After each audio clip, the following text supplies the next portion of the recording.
Sveikos mielosios, čia aš ir pati galiu, ir Rimantė Kulvinskytė, ir mano dideli plaukai, kurie šiandien sveikinasi su jumis. Sveikos mergytos.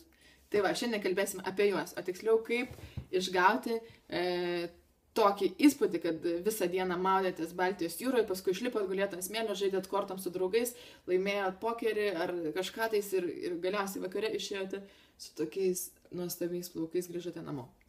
O taigi visai paprasta. Aišku, tikriausiai, jeigu lankėtės kosmetikos parduotuvėse, pastebėjote priemonės, ant kurių parašyta Beach Effect arba Beach Waves ir panašiai. Ir Lietuvoje šios priemonės atsirado prieš, manau, keliarius metus. Prasidėjo viskas nuo pudros plaukams, paskui sekė turbūt pasta ir galiausiai atsirado pilna purškalų, kurie suteikia va štai tokią tekstūrą plaukui. Ir daug apimties, lengvos garbanos ir toksai netgi palietus jaučiasi, smėlis nebyra, bet atrodo, kad tikrai maudėtės jūroje. Tai va, šitą purškalą aš gaminuosi pati namuose. Tada! Ir tai yra labai paprasta. Į jo sudėti įeina 1 puodelis karšto vandens, 1 šaukštelis kokoso aliejus, 1 šaukštelis plaukų želė ir 1 šaukštelis kondicionieriaus plaukų, jeigu jūsų plaukai linkę sausėti. Ir viso šitą vainikuoja druska. Jos reikia 2 šaukštelių, 3, jeigu norite stipriau išreikštų bangų, tokių kietesnių šiek tiek. Apie druską.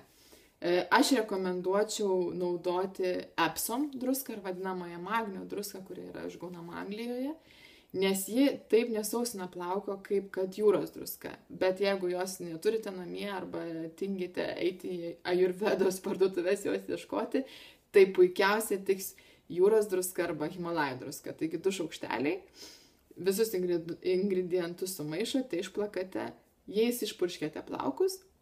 Ir tada jau džiovinate savo nuožiūrą. Aš tai ir džiovinau džiovintuvu, glamžydama plaukus šitaip, pakankamai nestiprios ant lėtos srovės. Bet galite palikti visą tą darbą vėjui, kaip kad iš tikrųjų būtumėte paplūdimyje. Galite iš vakaro išsipurkšti plaukus šituo purškalu, susipinti į kasytes arba susisukti į kodelius ir išmiegojusios džiaugtis Palangos bangomis.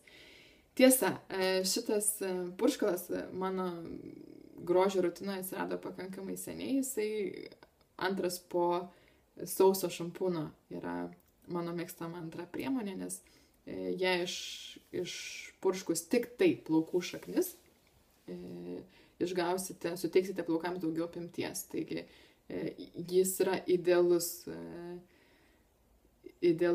antrą dieną po galvos plovimo. Išsipurškite šaknis, išsidžiovinate ir plaukai tarsi pakyla. Ir nereikia nei plautis ir nei plaukų kankinti.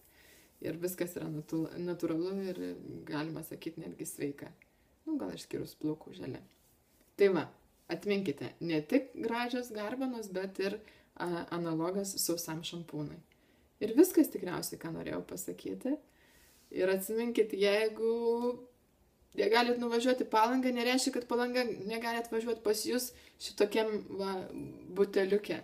Ir linkiu jums gražios vasaros, rašykit man, kaip jums patiko šitas purškalas, ar išbandėte ką naujo įdėjote, kokių stebuklingų losjonų ir ekstraktų pripylėte ir koks gausi efektas. Ir ačiū, kad žiūrėjot. Ir nepamirškit, jeigu kas nors jūsų paklauks, kaip jums sekasi, sakykit, žinok, kaip išgražėjau. Ačiū, kad žiūrėjot, atostogaukit ir būkit gražios ir tegu plaukai jūsų nenustoja augti ir nepamirškit SPF besidegindama saulė. Iki, ate.